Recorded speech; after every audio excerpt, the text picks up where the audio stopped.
Bien, et ben on va commencer l'étude de notre texte. Donc, il n'y a pas la fraternité de Sophie. non, il n'y a pas la fraternité de Sophie. Voilà, donc on va étudier le texte, donc Matthieu 25, verset 14, donc ce qu'on appelle usuellement la parabole des talents. Voilà. Alors, il y a tout un contexte de ce passage, puisque, comme vous l'avez remarqué, je vous rappelle à chaque fois, il faut lire tout le chapitre. Donc le chapitre 25, c'est un chapitre qui est très connu, en fait, pour les trois passages, que ce soit pour le passage des vierges sages et des vierges folles, le passage, donc la parabole des talents, et le passage très connu pour le coup du jugement dernier. Donc ça veut dire quoi? Ça veut dire que nous sommes dans un contexte de jugement. On parle souvent, le jugement, il est souvent associé à un gros mot qu'on appelle l'eschatologie. Escata, l'eschaton en grec, ça signifie la fin. Et donc c'est une ambiance eschatologique, c'est-à-dire de fin du monde, on dirait fin du monde. Jugement, fin du monde. C'est l'expression aussi souvent fils de l'homme. Fils de l'homme, c'est le Jésus qui revient, c'est Jésus qui revient pour juger le monde. Et ce qui est très intéressant dans les trois passages, c'est qu'à chaque fois, vous avez une éruption. D'accord? Les vierges sages, les vierges folles, l'irruption en pleine nuit de l'époux. Nous, la parabole des talents, c'est le retour du maître. Et puis le jugement dernier, c'est la venue de Jésus dans la gloire entouré de ses anges. D'accord? Donc ça veut dire que ce qui est intéressant, c'est que vous voyez, le jugement, c'est un instant. En grec, on dit que c'est un kairos, à la différence de chronos, chronologique, chronomètre. Chronos, c'est le temps long, c'est le temps que je vais mesurer sur une longue distance, d'accord? Et le kairos, c'est l'instant, l'instant de la grâce. Moi, j'insiste souvent beaucoup, par exemple, à la messe. La messe est à la fois un temps long, une messe, ça dure 1 heure, 1 heure et quart. Et à un moment donné, quand vous allez communier, il y a comme un kairos de grâce, c'est-à-dire vous allez communier. C'est un instant.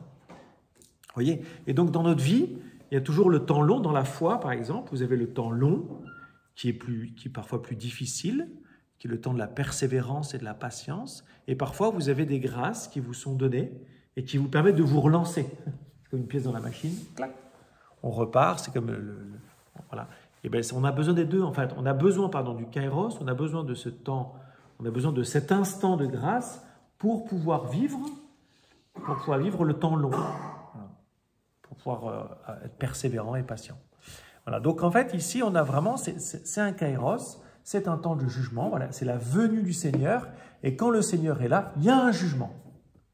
Qui dit jugement, dit séparation. Le jugement, c'est souvent, en grec, c'est la séparation, c'est la distinction. Dieu fait une distinction entre le bien et le mal. Nous, on aimerait bien parfois qu'il ne le fasse pas, mais parce qu'on oublie la miséricorde. La miséricorde, elle nécessite cette séparation du bon grain de l'ivraie. Elle nécessite cette séparation du bien et du mal. Dieu ne pardonne que le mal. Il ne pardonne pas le bien. D'accord? Il aide à faire le bien, il pardonne le mal. Mais il y a vraiment une séparation. Voilà. Donc moi, j'ai donné un titre à chaque passage, aux 3 passages. Le premier, j'ai donné comme titre donc les vierges sages, les vierges folles. J'ai titré « Veillez, voici l'époux ». Le deuxième, donc notre passage à nous, j'ai marqué « L'heure des comptes ». Et puis enfin, le troisième, j'ai marqué « La venue du Fils de l'homme dans sa gloire ». Voilà. Bon, qui n'est pas très original. Donc, l'heure des comptes, c'est donc ce fameux passage avec les talents. Alors, c'est comme un homme qui partait en voyage, il appela ses serviteurs et leur confia ses biens. À l'un, il remit une somme de 5 talents, à un autre 2 talents, au troisième, un seul talent, à chacun selon ses capacités, puis il partit. Alors, je vous fais part de mes réflexions et des choses que j'ai pu lire de ci, de là. Premièrement, les talents, donc le talent, c'est de l'argent. C'est de l'argent, c'est beaucoup d'argent, Un talent, moi j'ai regardé la note de la TOB, ils mettent que c'est 6 000 francs or. Donc je suis allé voir 6 000 francs or, un talent, 6 000 francs or. Je suis allé sur Internet, je n'ai pas été très original. Un franc or, c'est 4 euros. C'est entre 4 et 5 euros aujourd'hui. Donc c'est 24 000, un talent c'est 24 000 euros. Si vous ramenez un SMIC à 1 000 euros, à peu près, ça vous fait 2 ans de SMIC. Donc un talent c'est 2 ans de vie, en fait. C'est intéressant parce qu'on va voir que les serviteurs, il y a un serviteur qui n'apparaît pas. On aurait pu imaginer qu'il y a un troisième type de serviteur, c'est celui qui bouffe le bien. Il n'apparaît pas celui-là. Il aurait très bien pu avoir celui qui bouffe le bien, qui vit avec ça, et puis à la fin c'est comme la cigale, etc. Celui-là n'apparaît pas. Hein. C'est 2 autres types, mais ce type-là n'apparaît pas. Et alors c'est intéressant, c'est que moi j'avais acheté un bouquin qui faisait une compilation de différents commentaires en 2000 ans d'histoire. Qu'est-ce qu'on a dit sur la parabole des talents il y a 2000 ans? Qu'est-ce qu'on a dit sur la parabole des talents il y a 1000 ans? Etc. Eh bien il y a 2000 ans, enfin pendant très longtemps, très tardivement, le talent c'était pour les commentateurs le symbole de la charité. Parce que c'est comme c'est un don de Dieu, qu'est-ce que Dieu donne à l'homme avant tout? C'est la charité. Et c'est assez cohérent parce que il y a ceux qui aiment et ceux qui n'aiment pas. Et donc, est-ce que je suis capable d'aimer? Donc, je fais fructifier ce talent, c'est-à-dire le don de la charité, dans ma vie et autour de moi. Voilà. C'est intéressant à savoir. Nous, vous voyez, je pense que vous l'avez tout de suite vu comme un don psychologique, un don physique, pas du tout comme la charité. En général, nous, on n'y pense pas comme ça parce que le mot talent, c'est vraiment passé dans le langage courant, alors qu'en fait, le mot talent, c'est une pièce de monnaie. C'est pas du tout un don, c'est une pièce de monnaie. C'est comme si dans 2000 ans, on disait le dollar ou l'euro pour parler des dons des uns et des autres. C'est assez étonnant. Alors, donc bien sûr, ce passage est à lire dans l'ambiance du chapitre 25, et donc une ambiance de jugement, une séparation. De la même manière que dans le passage précédent, l'époux est absent, le maître part en voyage. Que vont faire les serviteurs? L'époux est absent, que vont faire les vierges, les jeunes femmes? Le maître part, que vont faire les serviteurs? L'un d'entre nous a une exégèse patristique, comme on dit, des pères de l'Église. On a un père de l'Église parmi nous, qui a vu derrière notre passage Adam et Ève. Ouais, vous souriez, mais nous on a du niveau. Et effectivement, il y a 2-3 choses qui peuvent faire penser à la Genèse. Et moi, je crois que le fait qu'il part en voyage, en fait, vous savez, hein, le 7e jour, c'est considéré comme le jour où Dieu se... Enfin, c'est pas considéré. La Bible dit que c'est le jour où Dieu se reposa, c'est-à-dire que Dieu se retire. Et donc, il laisse une certaine autonomie à l'homme et à la femme. Voilà. Et bien là, le maître qui part, il arrête d'être sur le dos de ses serviteurs et il leur laisse une marge de manœuvre. Vous savez, c'est comme l'ado qui demande à ce que ses parents lui lâchent la grappe, lui donnent un peu d'air, ben c'est un peu ça. Le maître part, et le maître part, en fait, ce serait intéressant d'ailleurs de se dire, mais est-ce qu'il s'en va pour les mettre à l'épreuve, pour les tester, ou pour leur permettre d'être libres? Vous savez que si on avait tout le temps Dieu avec nous, nous ne serions pas libres. C'est bien parce que Dieu ne se voit pas, visuellement, c'est bien parce que je n'ai pas Dieu en gloire devant moi à chaque instant que je peux être libre, parce que sinon je serais toujours dans la crainte. Hein, la peur va apparaître. Autre mot d'ailleurs intéressant qui fait penser à Adam et Ève, c'est j'ai eu peur. C'est Adam dit ça à Dieu. Hein, j'ai eu peur et je me suis caché. Pourquoi t'étais-tu caché, pardon? J'ai eu peur. Eh bien là, l'homme a peur et il cache son talent. Et donc il y a 2-3 petits indices qui nous permettent d'y voir quand même Adam et Ève. Voilà. Alors, le maître confie ses biens à ses serviteurs. Il ne les donne pas. C'est intéressant. Il ne les abandonne pas. Hein. C'est pas comme un don. C'est un don, mais c'est pas vraiment un don. Il les confie. Confier, ça dit une responsabilité. Vous voyez, j'ai des comptes à rendre pour une part. Et d'ailleurs, on va devoir rendre des comptes dans le texte. Vous voyez, je suis confié, j'ai une responsabilité. Qui dit responsabilité dit sanction possible et donc compte à rendre. Voilà. Je ne suis pas... C'est une question derrière, vous avez ça dans la Genèse d'ailleurs, vous avez ça dans beaucoup de paraboles de l'Évangile, c'est cette distinction entre l'autonomie et l'indépendance. Dieu nous veut autonomes, il ne nous veut pas indépendants. Être indépendant, se considérer indépendant, ben c'est faire comme le fils prodigue, comme le cadet de la parabole de Saint Luc, d'accord, qui coupe les ponts avec son père. Lui, par exemple, il prend ce qui vient du père, il tue le père, entre guillemets, et il se les approprie pour lui, et il fait n'importe quoi. Ben il y a un peu de ça derrière. Voilà. Donc, être serviteur ici, c'est intéressant. Être serviteur de Dieu, c'est pas obéir ici, hein. C'est faire fructifier ce que le maître m'a confié. Donc, ça peut être intéressant de se poser la question, mais qu'est-ce que Dieu m'a confié dans ma vie? Qu'est-ce que j'ai reçu? Qu'est-ce que j'ai reçu et que je peux faire fructifier? C'est ça être serviteur, hein. Voilà. À chacun selon ses capacités. Moi, j'aime beaucoup cette expression, parce qu'en fait, Dieu nous connaît. Ce n'est pas arbitraire. Dieu vous donne des choses, non pas de manière arbitraire, non pas parce que c'est lui fait comme ça, tiens, si je lui confiais ceci ou cela. Non, non, en fait, ça correspond à votre capacité. Donc Dieu vous connaît en fait. Et donc il n'y a pas de jalousie à avoir. Nous sommes tous uniques, nous avons tous une capacité unique, et Dieu a donné à chacun. Voilà. Dieu vous a donné. Et vous voyez, dans tous ces dons de Dieu, on peut y voir ma propre histoire. Moi, par exemple, je ne sais pas, on peut se dire, j'ai fait une rencontre avec le Christ à tel âge, et pourquoi pas à tel âge, et pourquoi pas à tel âge, et l'autre, il a fait une rencontre avec le Christ à tel âge. En fait, on s'en moque. Ce n'est pas du tout ça En fait, c'est moi et Dieu et moi, et Dieu me confie ses dons selon mes capacités. Cette idée de compte à rendre et de talent, il y a derrière la parabole du débiteur impitoyable, qui est aussi dans Matthieu, vous savez, hein, Matthieu 18, 23. Le royaume des cieux est comparable à un roi qui voulut régler ses comptes avec ses serviteurs. Il commençait quand on lui amena quelqu'un qui lui devait 10 000 talents. Et donc, il y a un peu toujours cette idée-là. Voilà. Aussitôt, celui qui avait reçu les 5 talents s'en alla pour les faire valoir. Donc, il y a donc les 3 attitudes, enfin 2 attitudes identiques et une troisième. Je vous ai dit, il manque l'attitude de celui qui aurait tout consommé. Voilà. Il n'est pas là. Pourquoi? Je ne sais pas. Deuxièmement, l'attitude ne dépend pas de ce que j'ai reçu. C'est-à-dire que ce qui est quand même assez surprenant, c'est que celui qui a reçu 5 talents, qui aurait dû avoir plus peur que l'autre, 5 talents, ça peut être écrasant d'avoir beaucoup de dons à faire fructifier.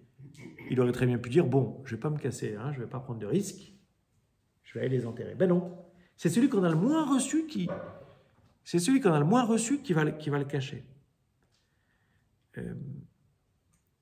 Ensuite, il n'est pas dit, je remarque plein de petites choses comme ça, mais il n'est pas dit comment les 2 serviteurs font fructifier les talents. Quels investissements ils font, auprès de qui ils vont. Alors que celui qui le cache, tout est un peu dit. C'est décrit. Comme quoi, donc, vous voyez, on veut vraiment focaliser, l'auteur veut vraiment qu'on s'intéresse à ce qu'a fait ce mauvais serviteur. Les 2 autres, en fait, on s'en moque un peu. C'est marrant parce que ce serait peut-être plus intéressant. On pourrait se dire, mais c'est quand même plus intéressant de faire fructifier que de cacher. Ben non. Voilà. Allah creusait la terre et cacha l'argent. Alors moi, ça m'a fait penser, forcément ça vous fait penser cette semence, etc. Parce que d'ailleurs, on va parler de semences, de moissons, de récoltes. Ça fait penser à la parabole du semeur. Et là, il cache de l'argent, mais ce n'est pas une semence, l'argent.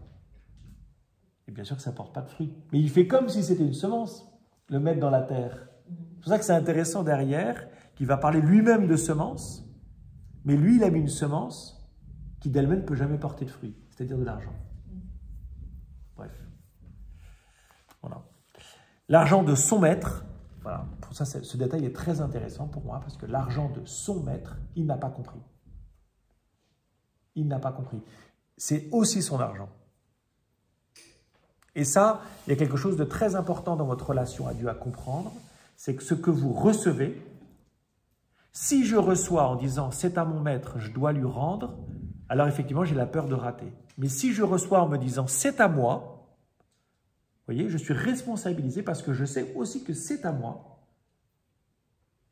Si c'est jamais à moi, si je mets toujours à distance ce que Dieu peut me donner, alors effectivement, je suis un mercenaire. Mais si c'est à moi, alors pour une part, je suis en communion avec Dieu. Ce qui est à moi est à toi, hein, dira Jésus. C'est la grande phrase de la finale justement de la parabole du fils prodigue, avec le fils aîné qui ne veut pas rentrer dans la maison. Qu'est-ce que lui dit le père? Tout ce qui est à moi est à toi.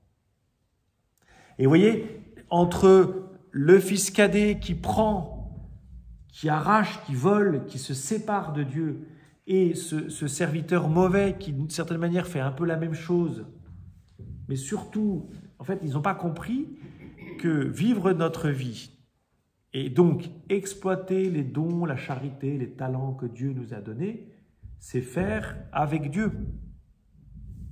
Et ce n'est pas un contrôle de la part de Dieu.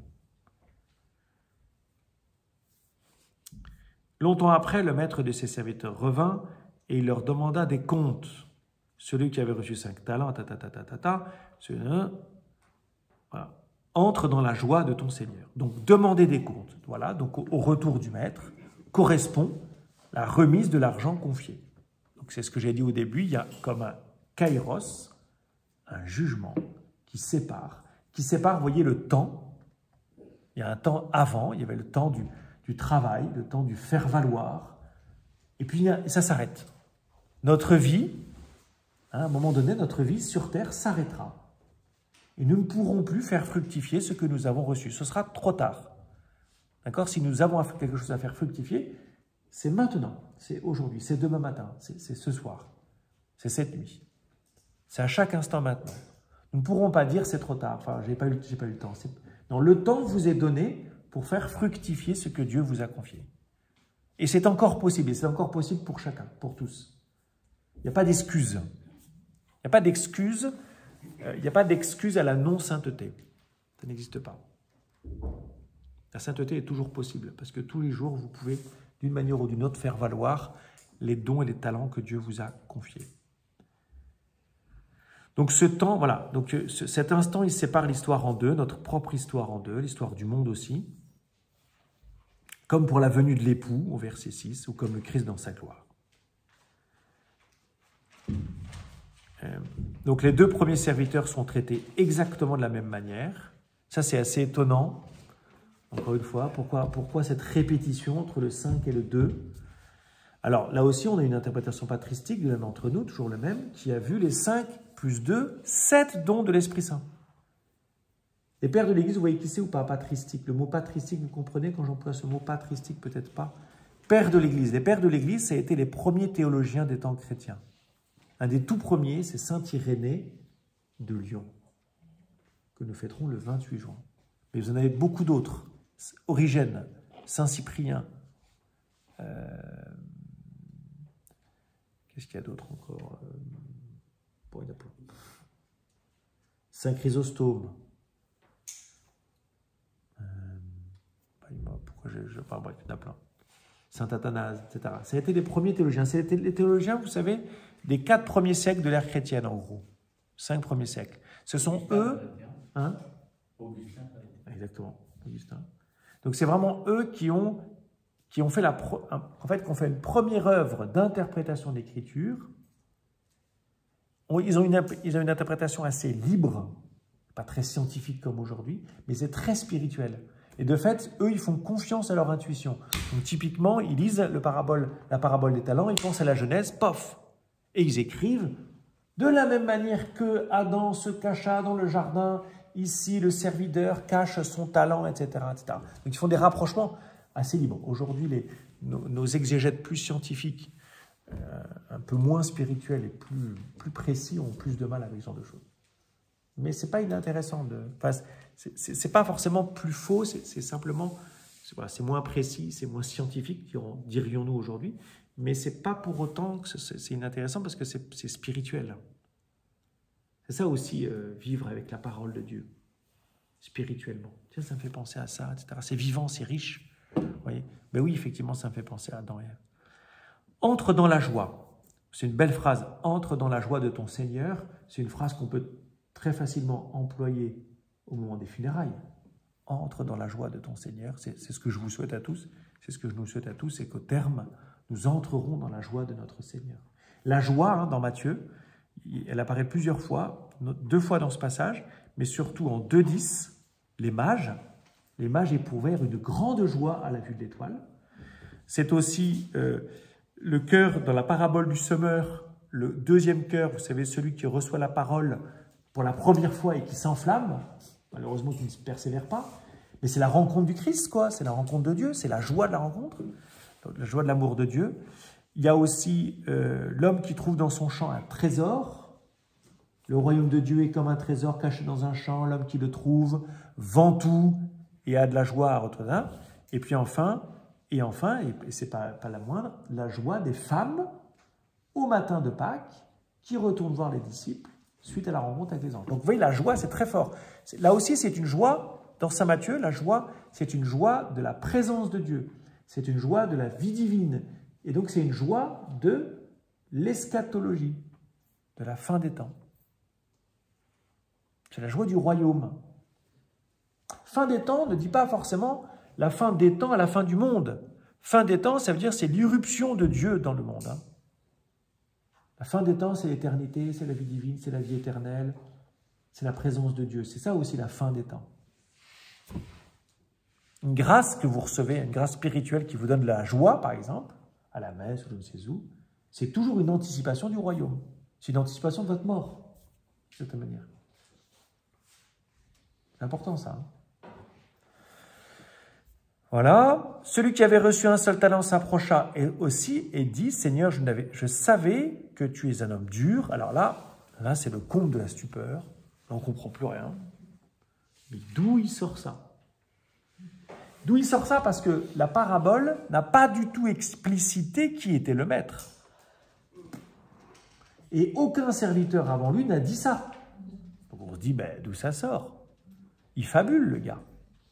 Alors, les interprètes disent, en fait, effectivement, il y a comme une image faussée, ou en tout cas, ce n'est pas forcément qu'elle est faussée, mais il a cette image de son maître. Et qu'est-ce que ça entraîne? Parce qu'à la limite, il a l'image de cette image-là. En fait, ça entraîne de la peur.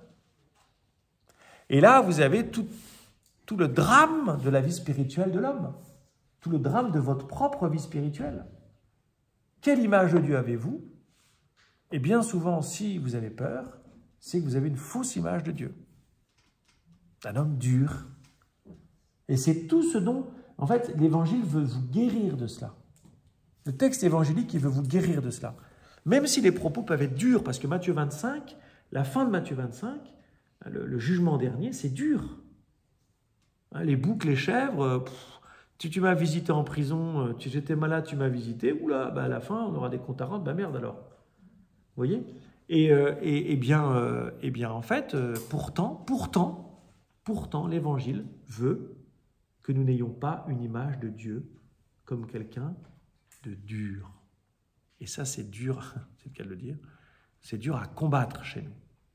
Parce que nous avons toujours cette image un peu d'un Dieu dur. J'ai eu peur et je suis allé cacher ton talent dans la terre. Voilà.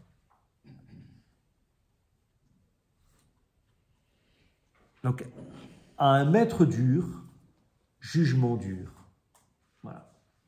Si vous voyez la dureté en Dieu, vous aurez un jugement dur. Mais ce n'est pas tant que Dieu vous jugera de manière durement, c'est vous-même qui vous impliquerez un jugement de la part de Dieu qui n'existe pas.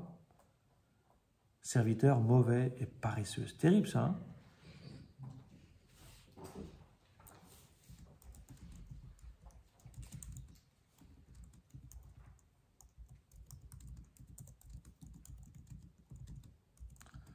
Je rajoute quand même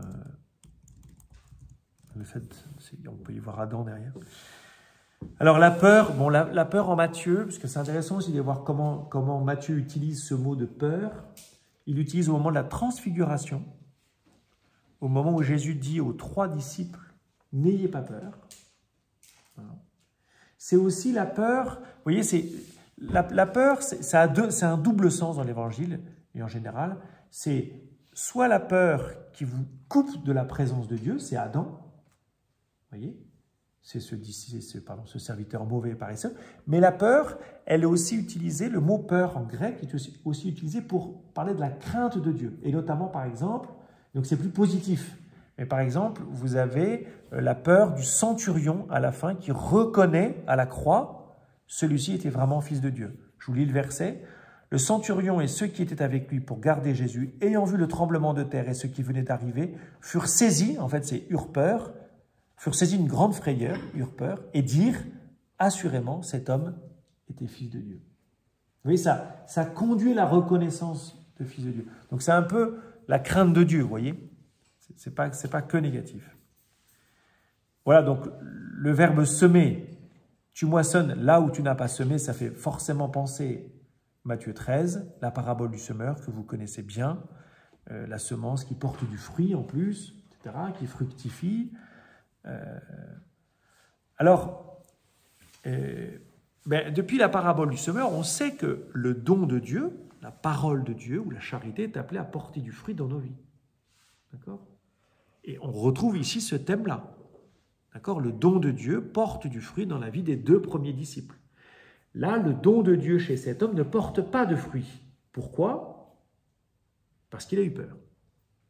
Et ayant peur, il n'a pas voulu, entre guillemets, se frotter à Dieu, si je puis dire, et il a enterré son talent. Donc, vous voyez, là aussi, derrière, vous avez cette dialectique, comme on dit, ou en tout cas ce combat entre la foi et la peur. Est-ce que j'ai foi ou est-ce que j'ai peur ? Mais ce qui est intéressant, c'est qu'on voit que, c'est intéressant, il prend l'image de la semence. Il prend l'image de la semence et il dit, tu n'as pas semé, tu n'as pas moissonné là où tu n'as, tu moissonnes là où tu n'as pas semé. Mais quand Dieu confie son don, il sème lui-même. C'est-à-dire que ce que l'homme n'a pas compris, c'est que ce qu'il a reçu est comme une semence. Parce qu'en fait, c'est comme s'il reprochait à Dieu de venir réclamer quelque chose pour lequel il n'a pas à travailler. Finalement, il est en train de dire, tu nous voles. Tu voles ceux qui ont fait fructifier. Parce que ce n'est pas toi qui as bossé. Oui. Pourtant, Dieu a confié, c'est lui qui confie la semence au départ. Donc, est-ce que... Et moi, ça me fait penser à la parabole des vignerons homicides qu'on a eu à l'Évangile, je crois que c'était hier, hein, il me semble, si mes souvenirs sont bons, c'était hier, hein, je crois. Oui, c'était hier. C'était hier, les vignerons homicides? Je ne sais plus. Où effectivement, l'homme, c'est ça, fait construire une vigne, une clôture, un pressoir, une tour de garde, et envoie des serviteurs recueillir la part du fruit de la vigne. Et les serviteurs ne veulent pas lui donner. Ben, il y a un peu de ça dans la réaction de cet homme-là. En fait, il ne veut pas, il pense qu'on va le voler.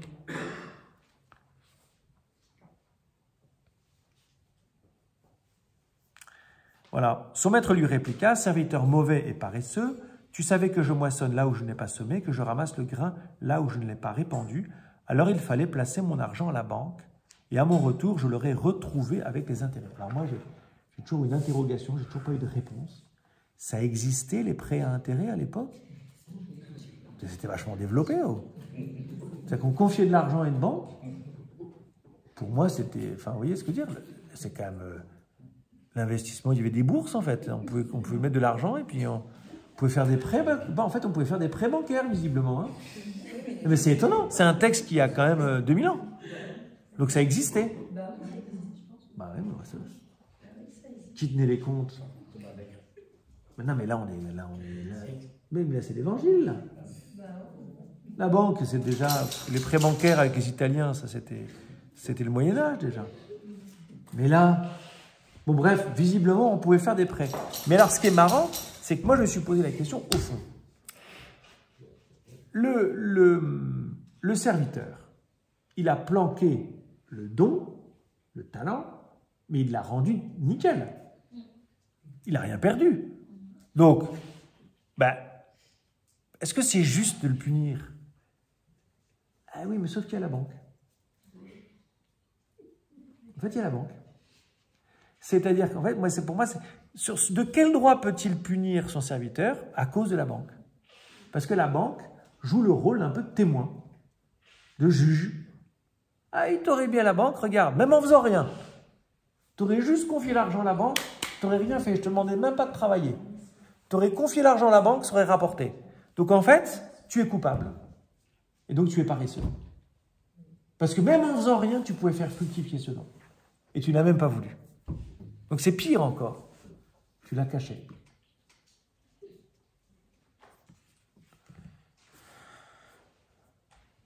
Voilà. Enlevez donc son talent et donnez-le à celui qui en a 10. Ça, on n'aime pas beaucoup. Hein. À celui qui a, on donnera encore et il sera dans l'abondance. Mais celui qui n'a rien se verra enlever, même ce qu'il a. Donc en fait, vous voyez, derrière, il y a toute cette logique de la vie divine. En fait, la vie divine, elle veut se déployer. C'est une vie d'abondance. C'est une vie féconde, qui donne la vie. Ce n'est pas une vie qui rétrécit, ce n'est pas une vie qui enferme, ce n'est pas une vie qui fait peur. La vie divine, elle veut déployer vos vies. Voilà. Ce que vous semez, si je prends l'image de la semence, à la messe, par exemple, quand vous écoutez la parole, vous recevez la semence. Quand vous communiez, c'est encore plus visible, tangible, vous recevez l'hostie. C'est la semence qui va rentrer dans votre humanité et qui va déployer sa vie en vous, mais pas sans vous. Et ça, c'est très important. En fait, vous avez derrière une leçon vraiment de vie spirituelle. Il n'y a pas de vie spirituelle de Dieu en vous sans vous. Ce n'est pas possible. Vous voyez, recevoir la grâce, quand je dis recevoir la grâce, on la reçoit toujours. Ce n'est pas la question de la recevoir. En fait, recevoir la grâce, ça signifie faire fructifier la grâce, vivre de la grâce, vivre vraiment de la grâce. Ben, ça ne peut pas se faire sans vous. Ça ne peut pas se faire sans votre initiative. Ça ne peut pas se faire sans votre action, sans votre agir, sans votre service, sans votre mission, sans votre, je ne sais pas quoi, mettez tout ce que vous est derrière, sans votre prière. Vous voyez? Voilà, la vie avec Dieu conduit à l'abondance de la vie, à une vie pleine et entière. Plus je donne, plus je reçois.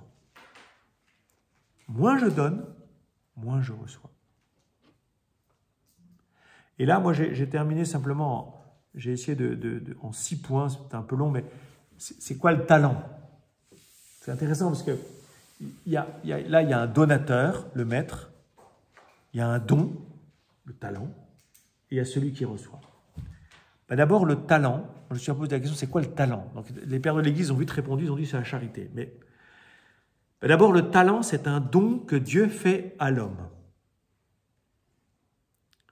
Un don que Dieu fait à l'homme, la santé, indirectement, c'est un don que Dieu fait à l'homme. La jeunesse, c'est un don que Dieu fait à l'homme. La maternité, la paternité, je ne sais pas quoi, mais il y a plein d'autres choses. En fait, il y a plein de choses, vous voyez, on peut... Qu'est-ce que Dieu m'a donné, comme dit saint Paul, qu'as-tu que tu n'aies reçu? C'est très large, hein? Selon la capacité de chacun. Donc il n'y a pas d'égalité. Pas d'égalité au sens, nous ne recevons pas la même chose. Nous serons tous traités de la même manière, d'accord? Il n'y a pas de favoritisme. Mais nous recevons tous quelque chose de différent. Donc chacun est unique. Chacun est unique. Deuxièmement, Dieu part. Il laisse l'homme seul avec ses talents. L'homme est laissé à sa décision. Donc le talent, c'est un appel à l'autonomie et à la responsabilité. Troisièmement, le talent est à faire valoir par l'homme et pas par Dieu. Ça ne veut pas dire que Dieu est totalement absent. Il est absent, il est présent dans le talent en fait. Vous savez, les talents, il est présent dans le don dans ce don, parce que ce don il vient de Dieu. Donc si ce don il vient de Dieu, il est habité de la vie de Dieu, de la logique de Dieu, de l'ADN de Dieu. Et donc c'est un talent qui est appelé à donner la vie. Mais Dieu n'est plus acteur directement, c'est l'homme qui va devenir acteur directement. Vous voyez, la fécondité, elle est dans l'ADN du don, et c'est à l'homme de lui donner toute cette fécondité. C'est à l'homme d'agir, d'être acteur. Ensuite, quatrièmement, le talent, il y a comme un temps de la remise des comptes. Pour que le talent donne tout son fruit, il faut qu'à un moment donné, Dieu réclame son dû, entre guillemets, en tout cas, je ne sais pas si c'est son dû, mais Dieu demande des comptes. Donc le talent a besoin de Dieu pour porter tous ses fruits, au sens où il a besoin du jugement de Dieu. À un moment donné, Dieu dit, voilà, c'est quoi les fruits? Cinquièmement, le talent peut être perdu. Il faut le savoir. Voilà. Et l'autre, j'ai déjà dit, c'est que dans le talent, il y a déjà l'ADN de Dieu. Cet ADN de vie, voilà.